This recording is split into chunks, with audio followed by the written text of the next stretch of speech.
সব জায়গা দিয়ে যখন ঢুকি এরকম যখন জিরিখাত দেখা যায় তখন আমার কাছে মনে হয় যে আমি বান্দরবন রাঙ্গামাটিতে আছি। অনেক রিস্কি একটা পুল ছিল। আমরা এখন আজকে সকালে নাস্তার পরে রওনা দিয়েছি নতুন একটি গন্তব্যের উদ্দেশ্যে। তবে মূল কথা হচ্ছে গন্তব্য থেকে যদি রাস্তা বেশি সুন্দর হয় তাহলে গন্তব্যটা আরো ভালো হয়ে যায়। আমার এই পাশে দেখেন আমরা যেখানে যাচ্ছি একদম পিছন থেকে শুরু করে সামনের অনেক জায়গা জুড়ে বিশাল একটা এরিয়া জুড়ে হচ্ছে এরকম পাহাড়। তো এক সাইডে যখন পাহাড় থাকে এবং রাস্তাটা এরকম সুন্দর গাছে ঘেরা ছায়া থাকে তখন আসলেই যাওয়ার যে সময়টা এটা অনেক ভালো লাগে। এটা হচ্ছে এখন শাহ হাজিবাজার।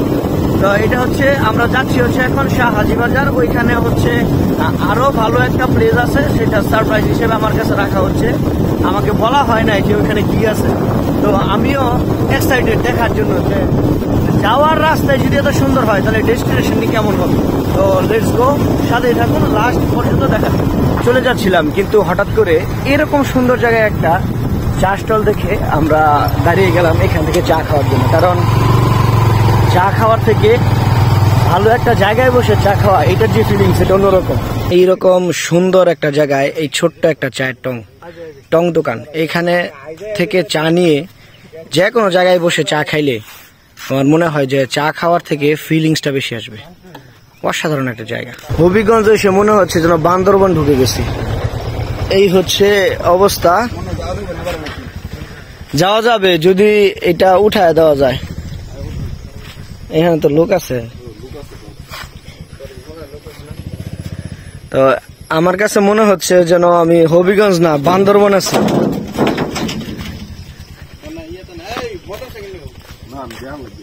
জায়গাটা কিন্তু অনেক সুন্দর। ওয়াও,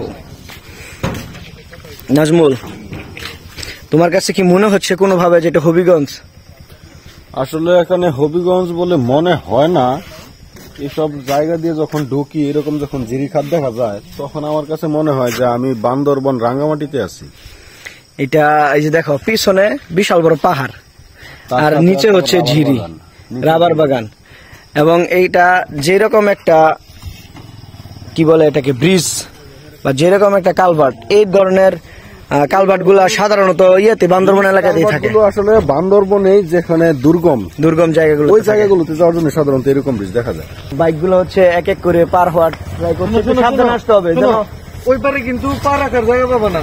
হ্যাঁ, এটা এই সাইড দিয়ে আইছে।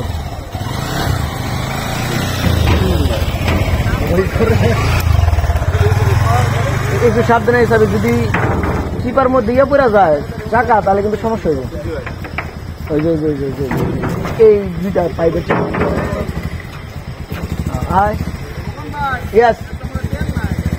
না আছে আছে আছে আছে আসো আছে।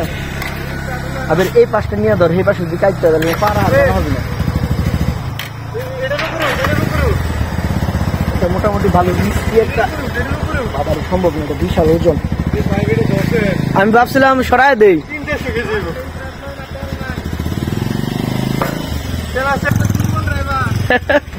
সর্বশেষ বাইক এখন আমাদের ক্রস করবে। যে এখানে বিশাল বড় খাদ, এই খাদের মধ্যে আসলে যদি বাইক পড়ে যায় তাহলে এটা কিন্তু একটা প্রবলেম হবে। ভালো রিস্কি একটা জায়গা, যে একটা মাঠ। শোনো, কোনোভাবে ইয়া করো না যে ডান দিকে জায়গাটা বেশি রাখবা যেন পা দিতে পারো। রুখে না দিয়ে দাও, এই দিকটা ঢুকো, চাকাটা একদম এই দিকটা। যাক, এটা অনেক রিস্কি একটা পুল ছিল। কারণ যেভাবে এইগুলো দিছে যে চিপা যদি যায় তাহলে অবস্থা কিন্তু খুব খারাপ হয়েছে। উঠতে পারবো, বাঁচবো তো, পরে উঠতাম, বাঁচবো।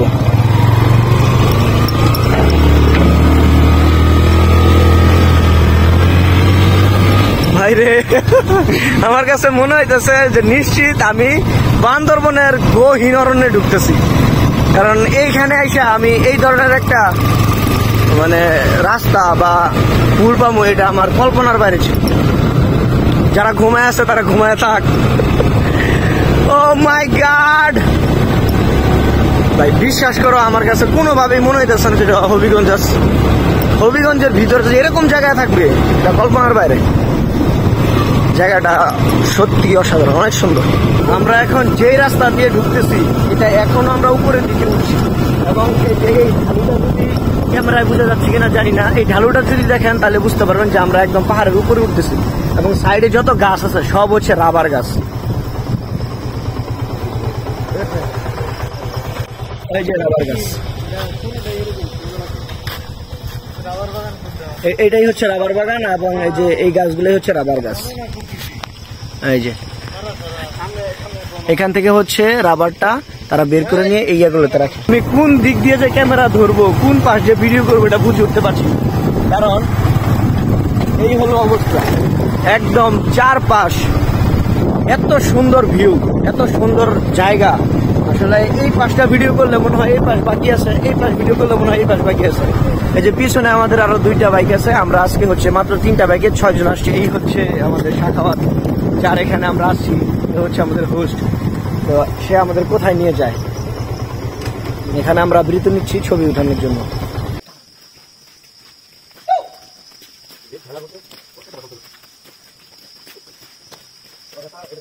আমরা এখন যে জায়গাটাতে আছি এটা হচ্ছে একটা রাবার বাগান, এবং আশেপাশে যে অঞ্চলটা এটা হচ্ছে একদম পাহাড়ি একটা অঞ্চল।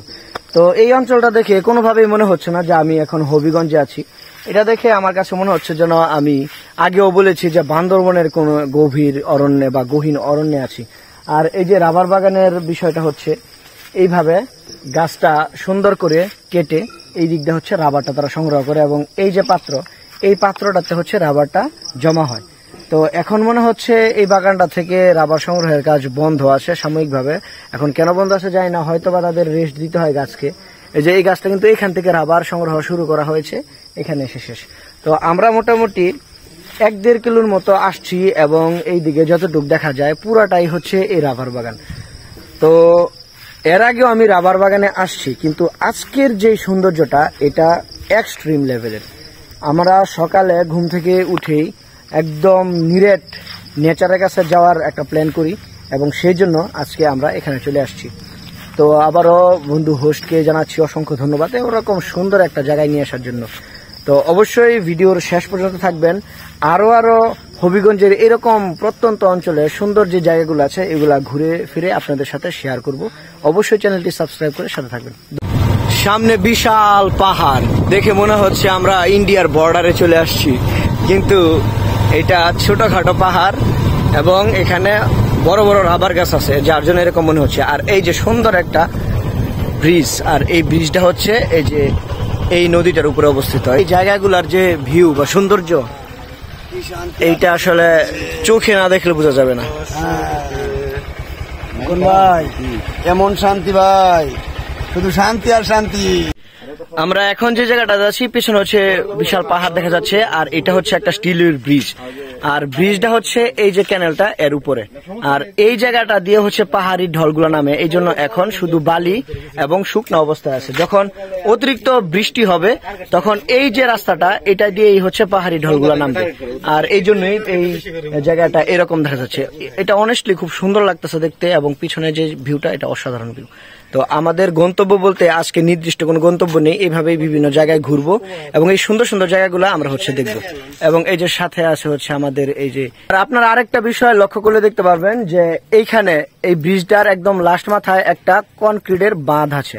এই বাঁধটা দেওয়ার পিছনে মূল উদ্দেশ্য হচ্ছে এখানে যখন পাহাড়ি ঢলটা আসবে এটা কিন্তু অনেক বেশি স্রোতের সাথে আসে, পানির কিন্তু অনেক গতি থাকে, এবং এই গতিটা এই বাঁধটাতে হচ্ছে কিছুটা প্রশমিত হয়, এখানে বাধা পায়।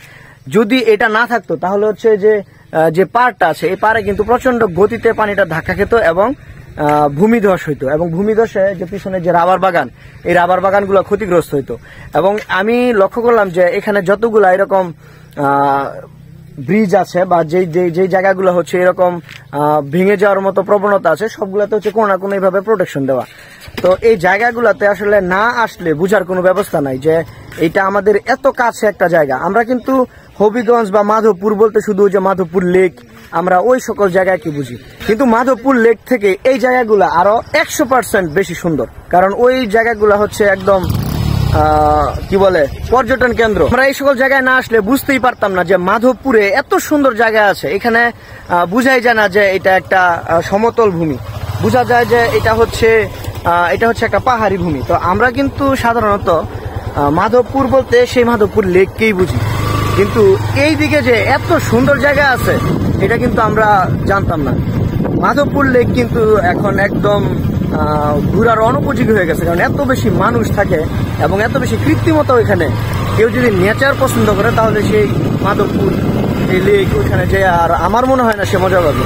যদি কেউ নেচার পছন্দ করে তাহলে তারা যেন এই মাধবপুরের এই সকল ছোট্ট ছোট্ট বা ভিতরের জায়গাগুলোতে প্রবেশ করে, তাহলে অ্যাকচুয়ালি যে নেচারটা সেটা উপভোগ করতে পারে।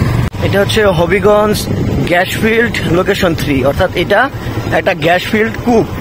হবিগঞ্জের যে গ্যাস ফিল্ড আছে এটা হচ্ছে অনেকগুলো কূপ আছে, এর মধ্যে এইখানে যে অফিসটা আমরা একটু আগে দেখলাম এটা হচ্ছে সেই হবিগঞ্জ গ্যাস ফিল্ড কূপ, অর্থাৎ এইখান থেকে অনবরত গ্যাস উত্তোলন করা হচ্ছে। এটা কিন্তু ছিল মূলত গ্যাস ফিল্ড। এই যে এখানে লেখা আছে হবিগঞ্জ গ্যাস ফিল্ড। এখানে লোকেশন 3, 4, 5, 7, 11, 3, 4, 5, 7, 11। তো আমরা ভিতরে কয়েকটা কূপ দেখেছি। তো এইগুলা গ্যাসের যে কূপগুলা মোটামুটি গহীনে।